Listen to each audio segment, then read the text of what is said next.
So first, I'll take some time just to really honor and thank everybody, because I've never had a chance actually to gather with all of you. It's always been either working directly with Joe and Vicky or Carl and Phyllis or different ones trying to pass on things to you. So I'll spend a little bit of time with that. I want to explain something of what happened, which has caused the occasion for us to get together, just so you can kind of hear about that and let it be a teachable moment for us. And then I want to just talk about a couple of things that are near and dear to me with regards to this ministry that I would ask you to just be mindful of, that I don't think are always mindful of by everybody. That's why they come up every once in a while. And then just the bulk of it, the best part of it, is just people asking questions that we can kind of get clarity on some things. So I really do want to express my gratitude, Father Brian's, Father John's, Father Pierre's, to all of you for doing this. I know everybody who serves in the church, it's a labor of love. And again, it's a particular labor of love to have an opportunity to serve around the altar.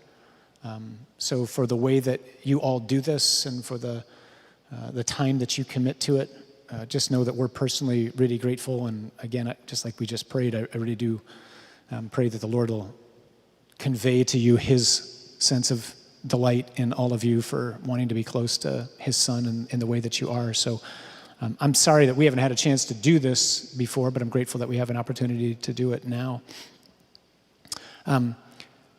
What happened, which has caused this,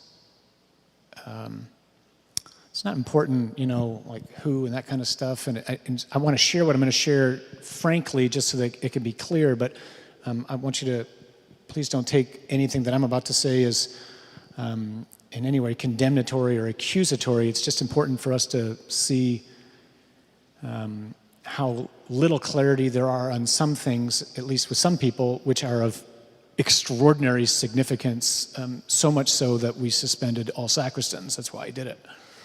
So this was a Sunday Mass a couple weeks ago now, and I had the 8 o'clock. I think I was preaching all the Masses, so it was Trinity Sunday. So I had just finished celebrating Mass and was just around here in the sanctuary getting some things ready, and somebody came walking towards me from the sacristy with a ciborium in their hand. And they were walking towards the tabernacle, and I kind of just stopped him and said, "Where are you going with that?" And they said, "Well, I'm going to put it inside the tabernacle." And I said, "Well, why would you do that?" And they said, "Well, it was low, and so I filled it with hosts." And I said, "I'm sorry?"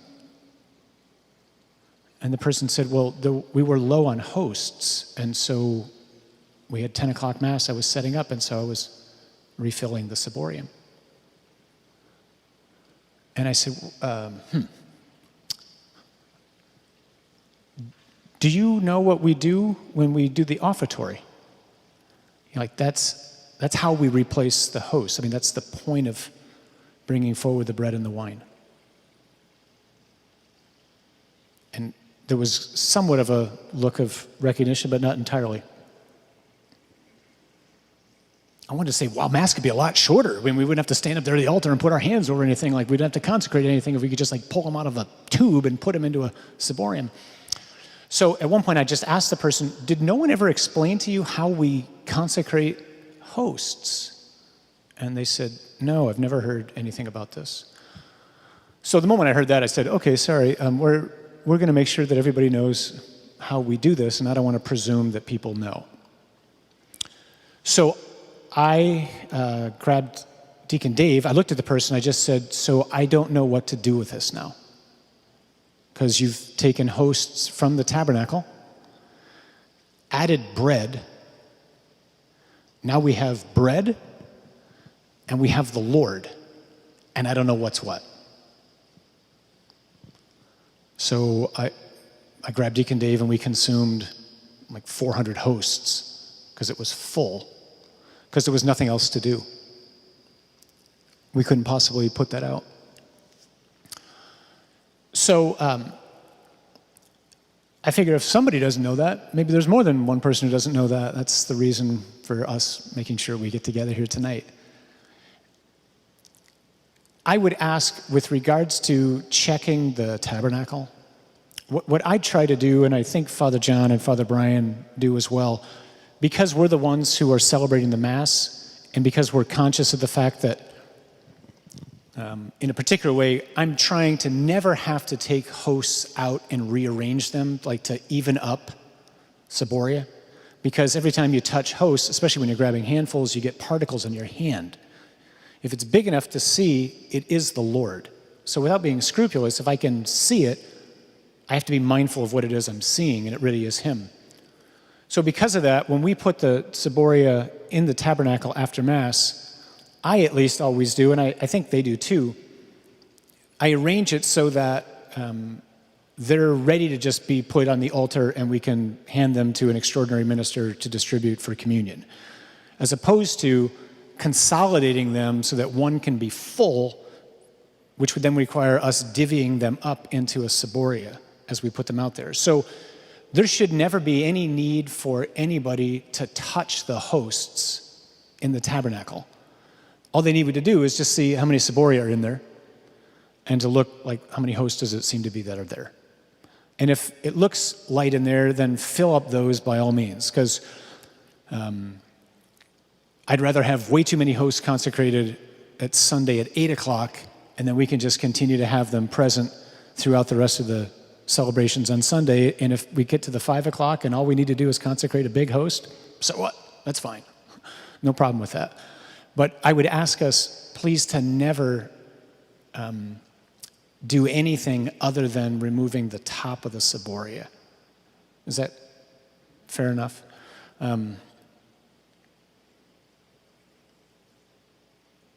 It goes without saying, right? There is nothing in this church that compares with what's in the tabernacle.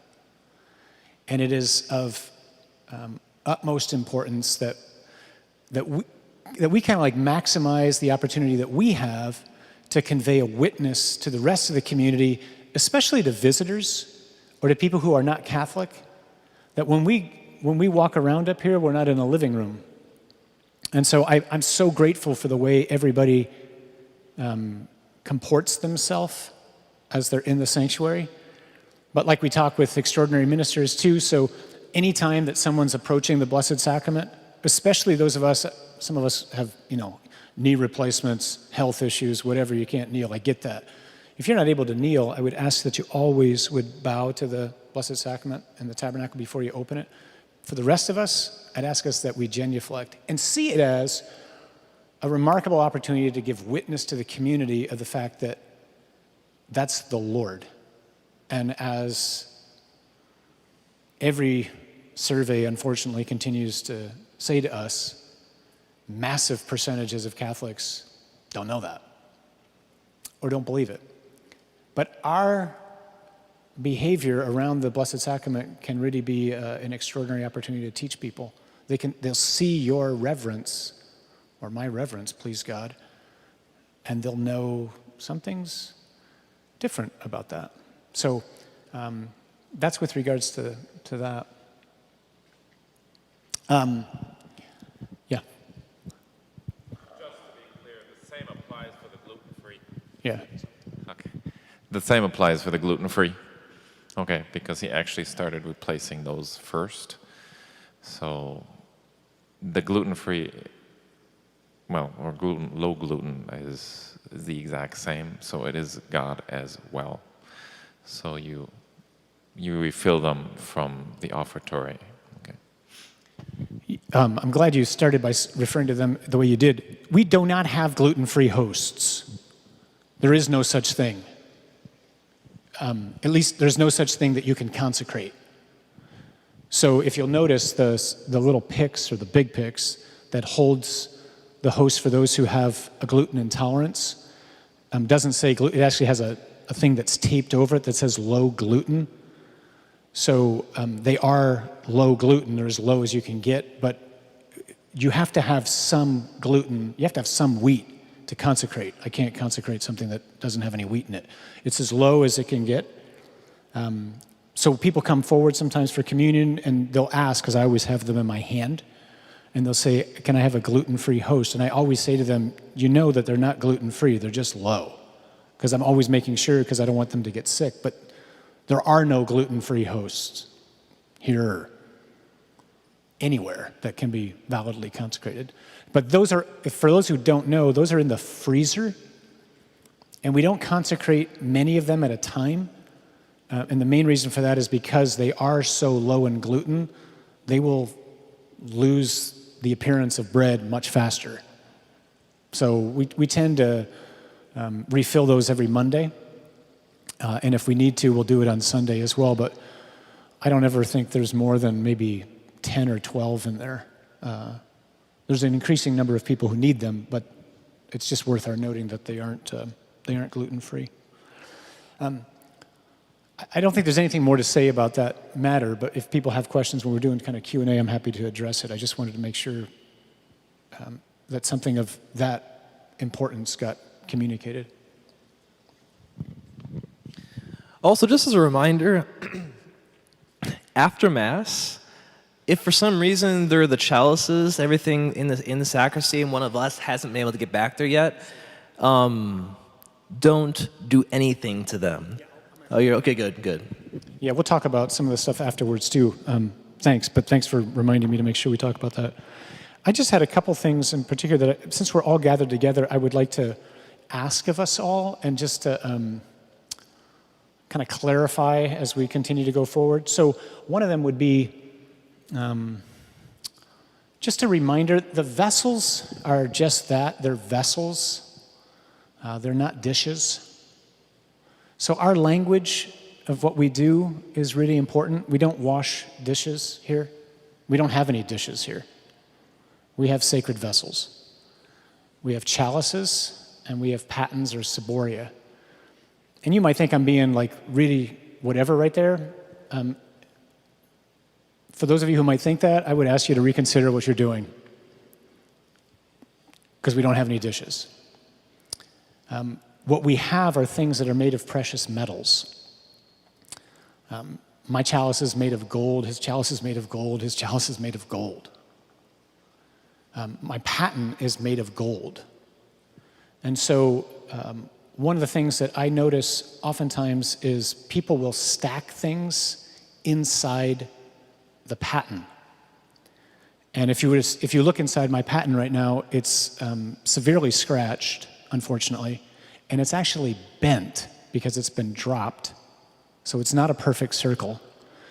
And now there's I don't know how this has happened, but there's like a puncture that comes up from the bottom. So it's been dented from below.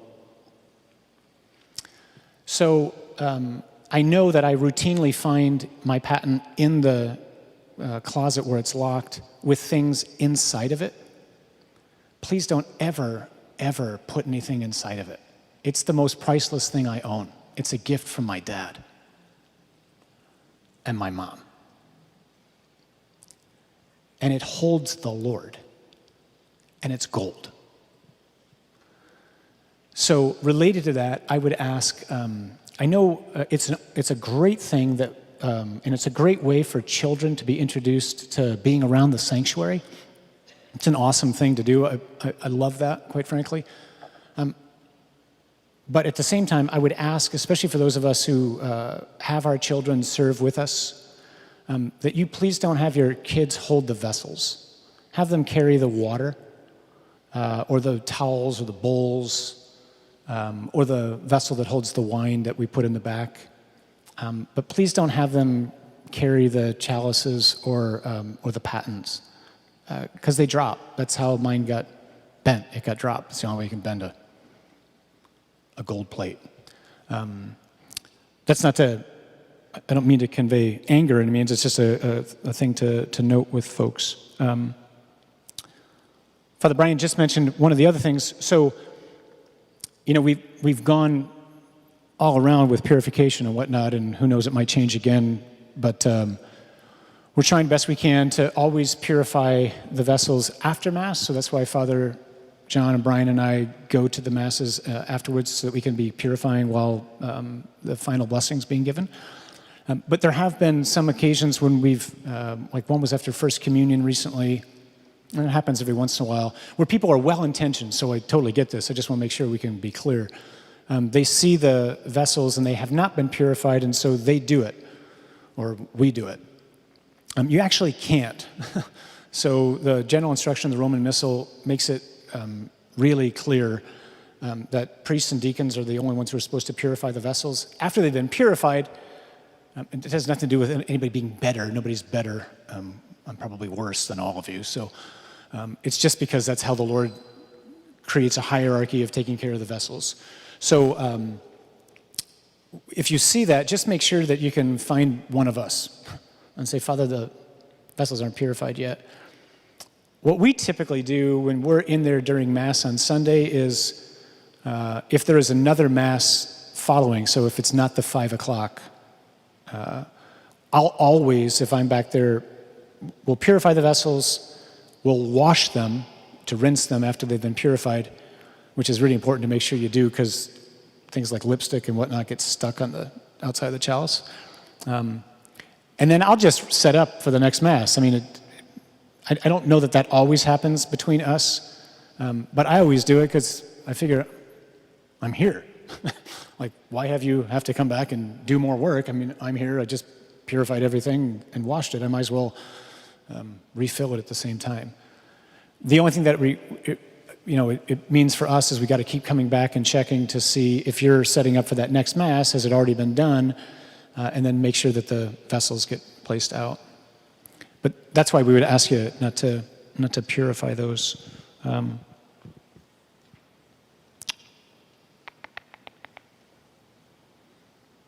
I can't think of anything else in particular that I wanted to highlight because everything else is going great. So those are just those couple things that I've seen that, even though we've addressed at times and we've sent out an email or whatnot, please be careful not to stack anything inside a paten. I know we've said that.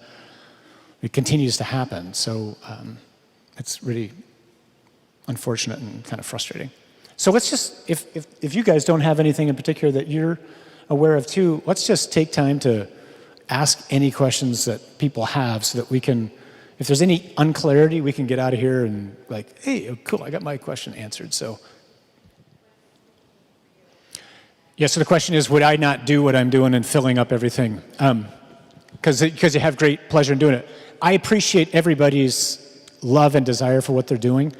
I'll tell you that, no, I won't promise you that. And the main reason for that is simply because it's primarily supposed to be our task.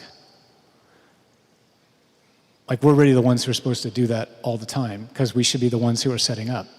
So it's a great gift to have more people involved. But just like there's extraordinary ministers of Holy Communion, in a certain sense, you're like extraordinary ministers of setting up for the celebration of Mass. But the ordinary minister to do that is actually the ordained. Yeah. One other thing that actually just reminded me when you're talking about the low-gluten hosts,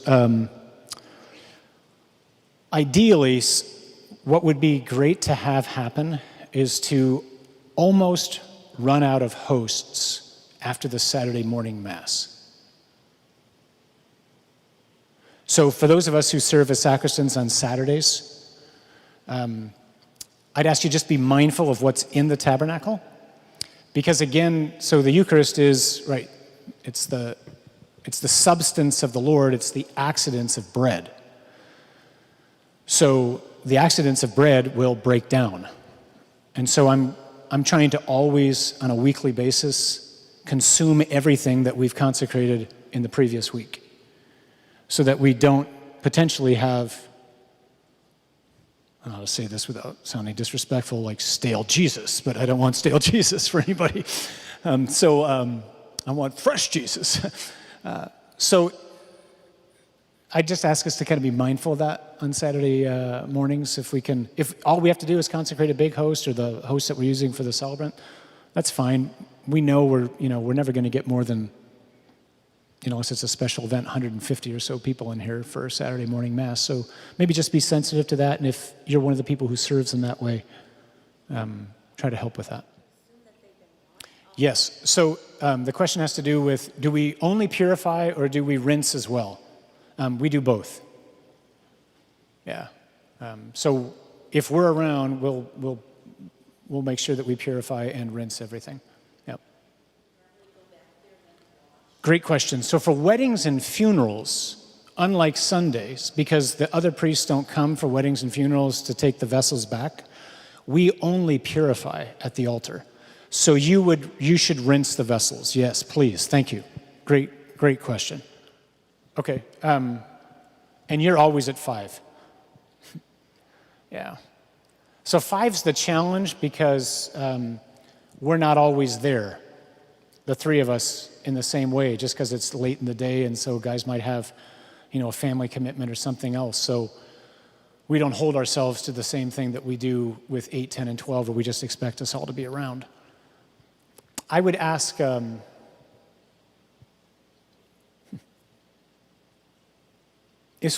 don't think this will be an issue going forward soon, but I would ask you, maybe whoever it is who's serving as sacristan, as strange as it might sound right now, just be clear, I'd stand right over there as we're processing out and just ask, have you purified the vessels? And if not, you're planning on it, right? Because there's nobody else around. That way you can be at peace, and we can be reminded if somehow it got forgotten, which shouldn't happen, but. You got a yes, but it still didn't look like it? If you got a yes, then I wouldn't hold yourself to be, I don't know how you can hold yourself to be more meticulous than the priest who was celebrating. Great. So how do we rinse the sacred vessels? We use soap. Yeah, always.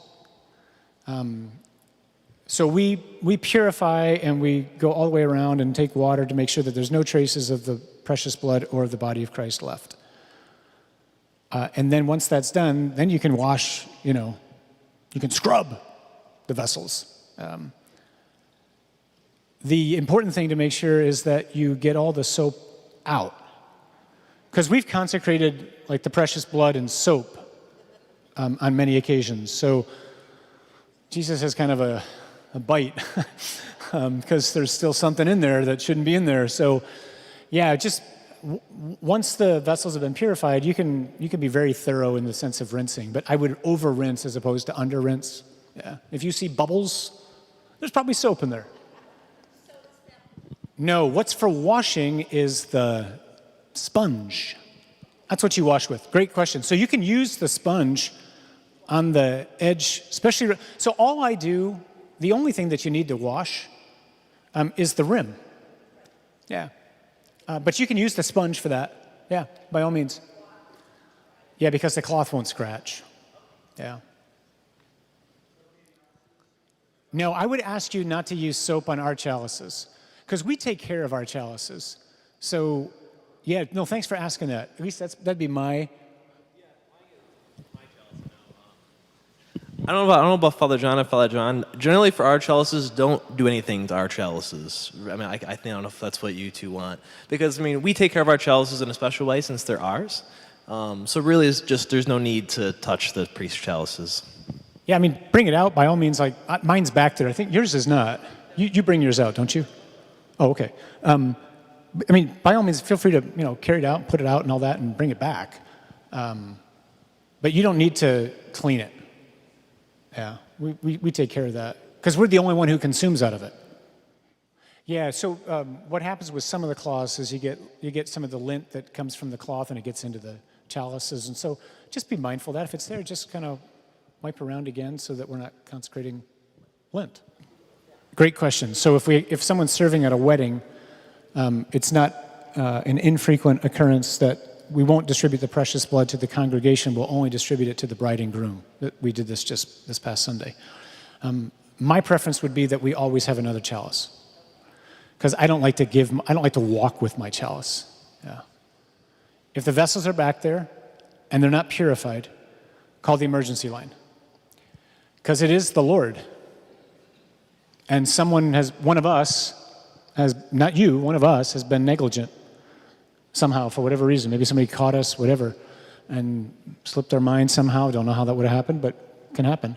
So yeah, call the emergency line. That's a very appropriate thing to do, and just say, whoever's around, the vessels have not been purified. No, I would lock the sacristy and I would leave. Because I understand when we went to what we're doing now, where we're purifying afterwards, the one thing I don't want to put any burden on anybody that you have to somehow, you shouldn't have to wait for us to come back from greeting people, because we could be out there forever. You know, I mean, you could be anointing somebody, you could be hearing confessions, and, you know, meanwhile, you've got a commitment or a family event or something, and you're sitting there going, Father, when are you going to come in? So that's why if they're not purified, just lock and go. And if you see somebody in a collar, just tell them. If you don't, call the emergency line. The question has to do with there's some wine left in the cruet after Mass, and not just you, but me. I mean, I have the same thing when I'm not the celebrant, and I see that. It's ambiguous to me, like, was this on the altar? Because if it was on the altar, it was consecrated. So as long as the priest has the intention to consecrate something, it's been consecrated. Ideally, everything that's in the cruet should get into the chalice. That's why we put it in the cruet, like fill the chalice. But some deacons don't pour all of it in, and some visiting priests don't pour it all the way in. So what I do is I actually pour it in the sacrarium. My presumption is that it's not consecrated. If it is, I should consume it. But because I don't know, and I don't, again, my presumption is that it's not consecrated. So I'm open to being rebuked on that, but do you consume it? I run into it a lot, fairly frequently. I think Deacon Dave doesn't pour all of the cruet into the chalice. The easy thing is just to say, hey, would you mind pouring all that in? But what you do, so do you pour it in the sacrarium? Is that what you've been doing? Yeah. So everybody knows the sacrarium. That's the drain that has the lid on top of it. It's another one of those like really cool sounding words in Latin that means holy thing. Holy drain. It goes right into the ground. That's the point. Yeah, so the comment is if you're the sacristan at Mass where the cruet isn't all the way emptied, if it wasn't on the altar, then you can safely presume that it wasn't consecrated. So the servers should be removing things because we always try to give all those vessels to the kids. Yeah, as we're going forward right now, for those of you who train other people or who do kind of like mentoring in a buddy system or whatnot, err on the side of caution with everything you say and teach. Presume they know nothing, because obviously we've had people in the ministry who don't, and so it's better to be overstating things than to understate, and we make mistakes. Just a thought about, some people have also sometimes found a host on the floor, and we have no idea if it just fell out or whatever. In those cases, as well as I was thinking about the wine, dilution is usually the best thing to do, or to consume it immediately. Yeah, so did everybody hear that? So if you find a host, anywhere, like unfortunately, we've done this when we train those of you who are extraordinary ministers too. We've talked about this. It's tragic, but we'll find hosts in a hymnal. Could be on the floor.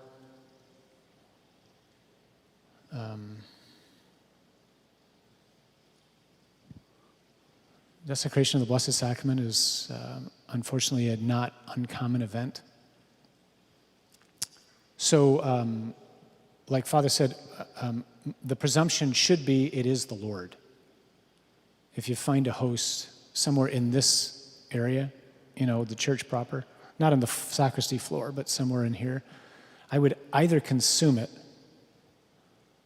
and trust that you won't die, because the Lord's not going to kill you for eating the Blessed Sacrament or trying to have good faith, or you can dilute it, which means to put it in a bowl of water, and then we just let it sit there, and it will dissolve, and then we would pour that into the sacrarium. But it happens, unfortunately.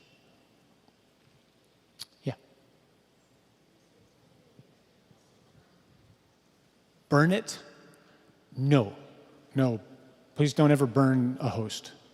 No, you can burn holy, like books and things like that. We do stuff like that sometimes. But the Blessed Sacrament, or what could be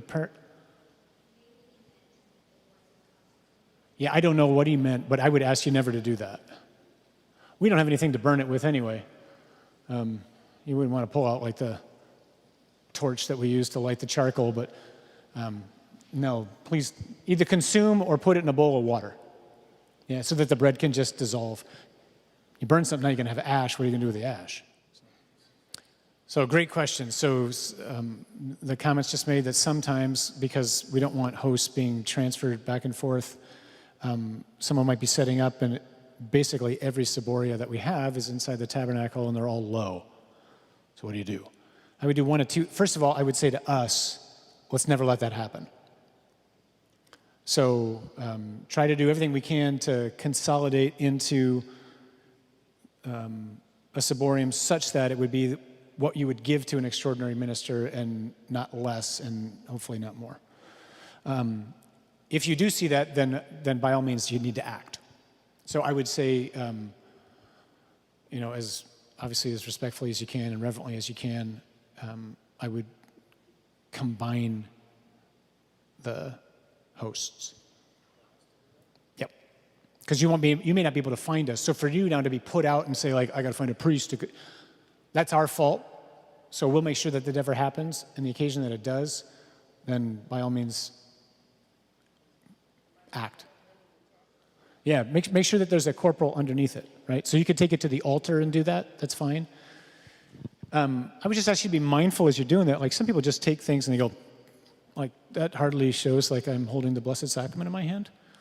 But yeah, there are other, gold-like ciboria in there that you could use, which you could fill and whatnot. But my preference is to have all the ciboria be the same. So I'm asking first of all that we don't ever let that happen as priests. If it does happen, I would actually ask that you would act reverently and discreetly in a way so as to combine them. But that's not the first preference. It's us to take care of it. Great. So for daily Mass, or a wedding for that matter, if there's a ciborium in the tabernacle and it has ample enough hosts for everybody who's going to be there, then just put whatever the host that we're going to celebrate into our paten. Yep, we'll do it. We'll move it around. That'll allow the host to continue to get lower. That's the key. You're right. When you consolidate, you do have to purify, which means you got to find one of us. That's why it's on us to never let that happen. Okay? If it does, we'll get tasered. And you can go, you said you're never going to do that, and you did it. So that's our responsibility. You can yell at me. Yeah, if you ever have to, I would actually ask you never to use your hands. So if you have to consolidate hosts, don't use your hands. I would just ask you to tip the ciboria, but to do it gently. Okay, don't grab more hosts. But let's say you've set up for Mass, and it becomes apparent, for whatever reason, that we don't have enough. What do you do if you're a sacristan? So the drawer in the credence table usually has 3 or 4 or 5 sleeves of hosts in it. I actually like that. It prevents me having to send a server into the sacristy who may or may not know where to find the hosts. So feel free to just kind of look and make sure there's something in there. I don't think you need to do that all the time, but there's nothing wrong with having it in there, because that way whoever's celebrating Mass can do an eyeball test and go, we are really in trouble.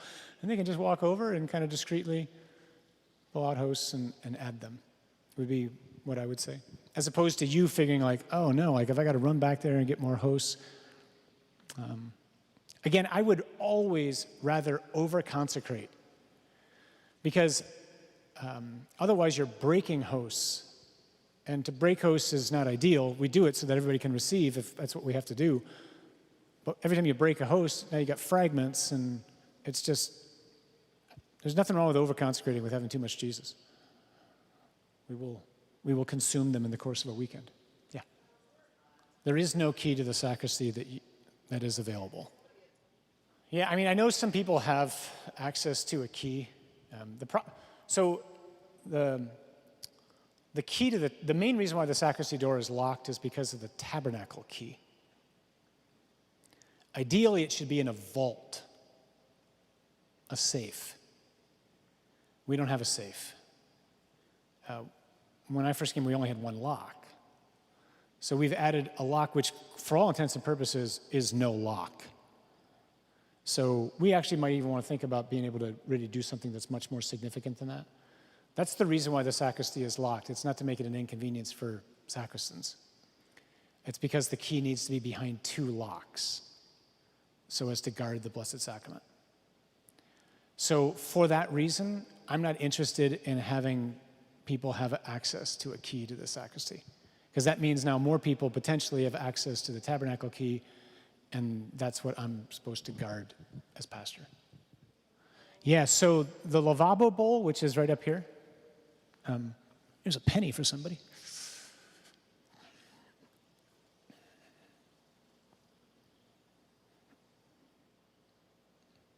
This is called a lavabo bowl. This is the one that we used to be over there. It's kept at the tabernacle. And it's kept at the tabernacle because that's where the priest is always putting the Blessed Sacrament away. And so in a special way, it's there for, because the priest is the ordinary minister of communion, it's there for us to be able to put our hands. It might be worth getting another one, quite honestly. That way we can have a second one that can be at the credence table. So if somebody wants to, I think, Lisa and Darren, are you guys going to take over? Why don't you talk to me? We can get one from Mateus or whatnot. The important thing with this is, what happens with this is, so you would use this to rinse your fingers after communion, and then there's a purificator right underneath it. So it stays there. You should never remove it. Just let us remove it. That's fine. And then this water goes in the sacrarium, the holy drain, okay? So if we can leave one out there for extraordinary ministers as well, I think that would be great, actually. So we put it over here, and I remember Father Brian had to put a note here that says, please don't remove this. And then someone asked, am I supposed to remove that? And I said, no, that's why we put the sign there. It says, please don't remove that. Oh, I wasn't sure. So, yeah, it just stays right there. Yeah. No, so you wouldn't, the question is it okay for those who go to the sick and whatnot to put their hands in there before they take a host out to go to the sick? It's not for that purpose. You should wash your hands before you do that. That's for those who've already touched the Blessed Sacrament, so that any fragments on their fingers after holding the Blessed Sacrament can be taken off of their fingers. So it's not to wash your hands before you distribute communion. It's to purify your hands after you already have distributed communion. Yeah, by all means, right? So you can approach the tabernacle. So great question, because I know some people, they think there's like a invisible fence up there that they can't walk past. That's why some of the extraordinary ministers, when they come up to distribute the precious blood, they stand, over here. It's like, come to me, like come as close as you can. Yeah, there's nothing wrong with you, if you've served as a sacristan or an extraordinary minister, coming to the tabernacle, genuflecting, and then putting your fingers in the lavabo. What else would you do? So we'll get one soon, but in the meantime, if you have to do that, you can do that. We did suspend all sacristans, but now you know why, and now we can go back. Yeah, so thanks for asking that, just to make clear. So the purpose of suspending was until we could all get together and make some of these things clear to everybody, most especially the little thing about not filling up hosts in the tabernacle. So now that we've had a chance to get together and to ask questions and to talk, I'd love to have you resume your ministry. By all means. No, you're no longer suspended. You're back in the game. Going once, twice. Great. Thank you, everybody. Deeply grateful. Have a great night.